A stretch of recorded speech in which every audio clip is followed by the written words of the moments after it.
Are we set to give up our interest in Victor Osimhen by targeting his countryman? Today, my friends, we discuss some very interesting club news, more January reports, plus a lot more. So I hope you guys enjoy. Hit that like button, share your thoughts and opinions. And very quickly, if my energy seems like a little off in this video today, I gotta be honest with you guys, but today my mom told me like 2 mad stories today that's still been playing on my mind. Not gonna lie, man, it's a very cold world. It's a very brutal world out there, man. Honestly, like, it still affects me even making this video. So apologies if my energy isn't necessarily the same. But anyway, my friends, enough of that. Let's get straight into things and let's break down these stories. Let's start things off by discussing club news first. And forgotten signing, that's a bit too harsh. PSR signing in Omari Kellyman is naturally expected to find a loan move in January. Now, it makes a lot of sense. Now, the main reason as to why he hasn't been featuring in the recent few matchday squads is because he is injured at the moment. So that explains quite a lot. But once he does return back from injury, we're pretty packed in most attacking areas, and I just don't see him getting substantial minutes at all, especially considering that he's starting on a massive disadvantage because he has been injured for a lot of the important training sessions to get up to terms with Maresca's demands, right? So let's see what happens. I mean, the kid's talented. I did say back in the summer, he gives me a bit of Kai Havertz vibes, like early Leverkusen Havertz vibes, you know, very languid, very tall, rangy type of player. But realistically, at this age, if you want to like really fulfill your potential, you have to be playing men's football right now. You can't be in PL2 teams or in academy setups or reserves anymore. You have to be out there. You have to be kicking ball in the men's game. So I hope that we find the right long move for him. It's a shame that that might not be like a Strasbourg, because I think all our loans now are used up, with Petrovic taking the last one. I'd love if we had another feeder club within our network, just so we can give more careful considerations to players like this. But I would probably assume that he finds a long move to a championship club or League One club. So let's see what happens. But on top of that, I also personally hope that Mark Gu also finds a loan.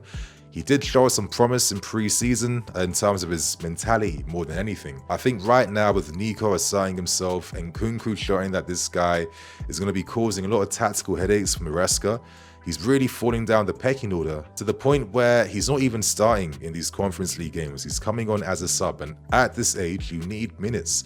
I don't think it helps when you don't have substantial minutes to play in. And the mad thing is with Mark Gu is that if he probably stayed at Barcelona, now that they loaned out Vitor Roque, he'd probably be playing a lot more games compared to anything he's getting right now. So it's pretty ironic how that works, but expect more exits to come, not only in terms of permanent deals, but loan moves as well too, with Kellyman now being off. So that's one of the club news out of the way. And for the second bit of club news, I'm sure you guys are aware of this now, but very promising reports suggest that we are in open conversations with Qatar Airways plus 2 other unofficial unnamed airlines. And rumors suggest those other 2 airlines are Riyadh Air and Turkish Airlines. And I'm going to just quickly say this, but I've flown with Qatar Airways a few times, especially when I'm going to South Asia.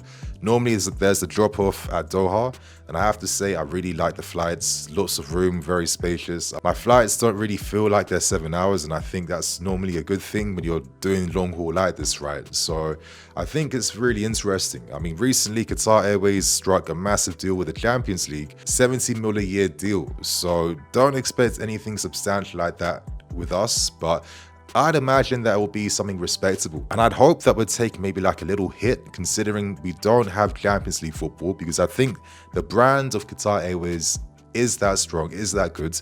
Having those business relations would make a lot of sense. And if anything, I'd hope that there would be like maybe the first introductory year where, you know, we take a lesser deal, maybe like 25 million, but there are clauses in the deal. So if we do qualify for the Champions League, then that deal would dramatically increase, which really suits all parties. I feel that Qatar Airways, now that they're sponsoring the Champions League, would like to have their brand adorning a Premier League club as well. That would make a lot of sense. And I kind of want to see more classy brands attached with the club. I mean, I've not really liked all these, you know, crypto scam companies and just all these kind of made up fake companies you've never heard of that are giving us like 40 mil a year out from nowhere. I mean, it doesn't really make any sense.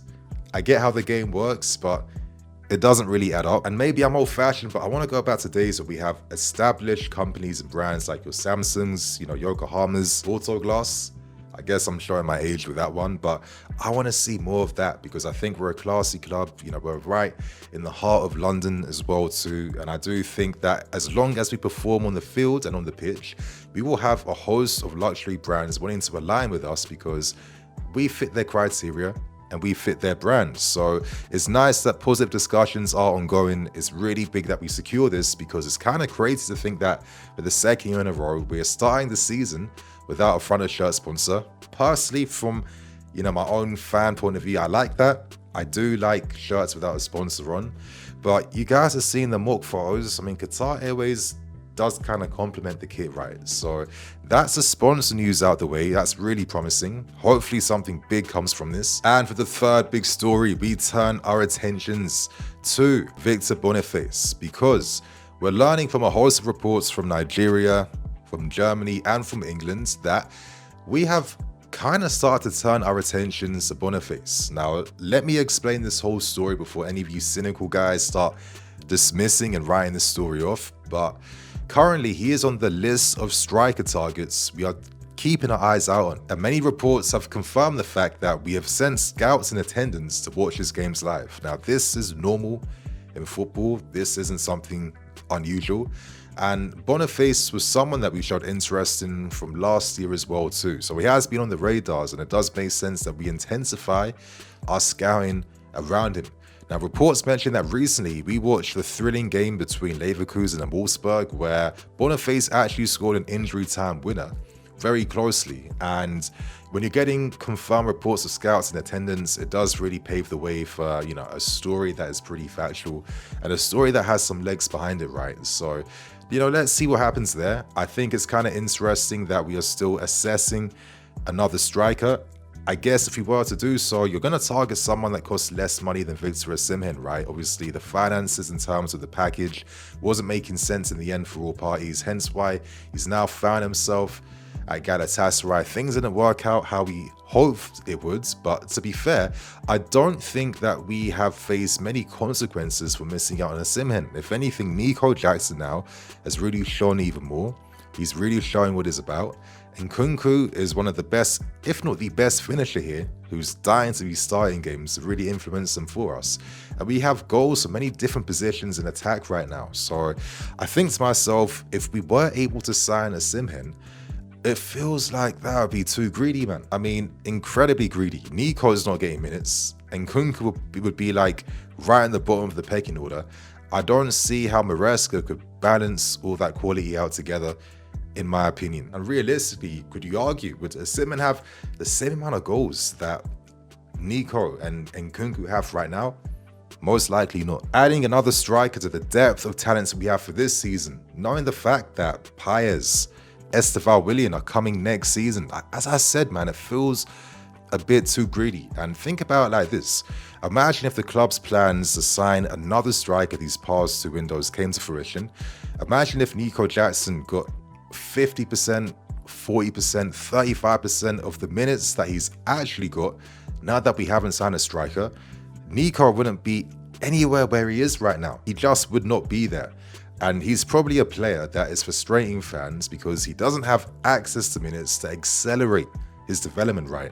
And I think to myself, if we're a club that is committing to signing youth on cheaper long-term deals under the promise that these guys will be the future and the next big stars, I think we have to commit to that sometimes, because if Nico Jackson didn't get a full season worth and wasn't starting this season, this new season, as the main number one striker, we wouldn't see him fine-tuning this game to this level that we're seeing right now.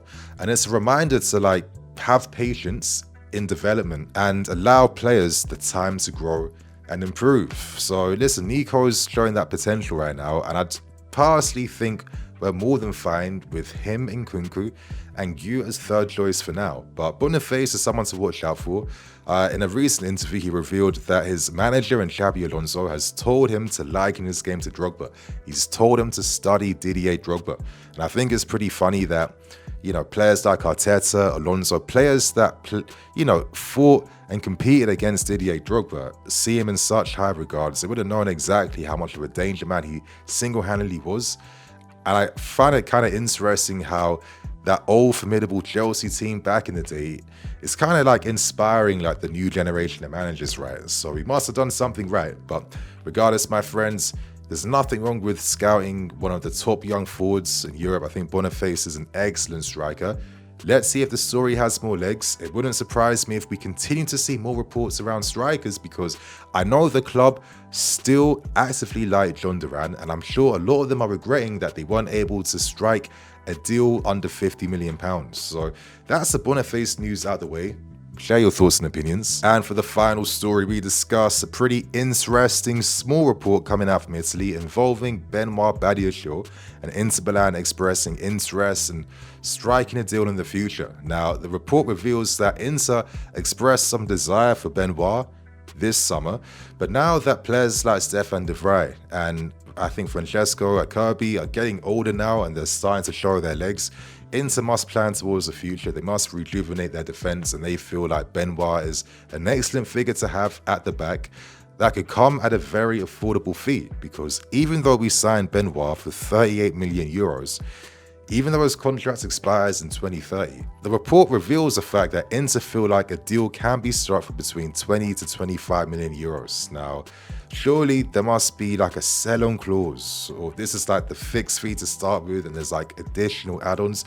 It would have to be, right, because it doesn't make too much sense. But then realistically, Benoit hasn't started any game in the league. He's started 3 cup games, 2 in the Conference League, and of course against Barrow recently, and he's not closer to getting the minutes that he might need to really develop and push his game on right now, because I think Corwood is better, Buffon is better, they're the main two, and I've seen Maresca turn towards your Vegas and Disassis and Tolson's over Benoit, who seems to be last in the pecking order currently in the team, which can't be good for someone his age, someone that young.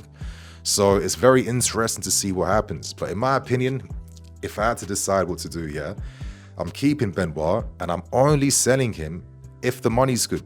If Inter give us an offer that's too good, and if Benoit himself says, listen, I want to leave, I want out, I want to be playing more consistent minutes somewhere else, that's the only possible way I accept to sell, because I think it's good to have 2 left-sided centre-backs in the team. Yes, I know Kuku and Vega might do a role there, but I'd rather have more of like a natural competitive figure alongside Levi. And I think Benoit is an excellent ball progressing defender, great ability to play through lines. He is good defensively, but he has a habit of turning off. But is that the case because he isn't playing consistently enough to like keep that match sharpness going on like a more consistent basis? I don't know, it's just food for thought. It's just an argument. I'd hope at some point we can see this makeshift back 3 consisting of like Benoit on the left, Corwell in the middle, and Fofana on the right hand side. I do feel like that could be a pretty exciting makeshift back 3 to turn to, but who knows if that's really ever going to happen. But you think to yourself, if there was a defender to leave us, that's either going to be Disassi or that's going to be Benoit, and the club may feel okay with that, knowing that Anselmino is looking very exciting and excellent in the Argentinian league, is going to be coming here next season. So my friends, that's all the latest stories and news today. Share your thoughts and opinions. Let us know how you feel about things below. And on that note, I'm Nini FC. This is Blue Lions TV. See you all soon. Cool.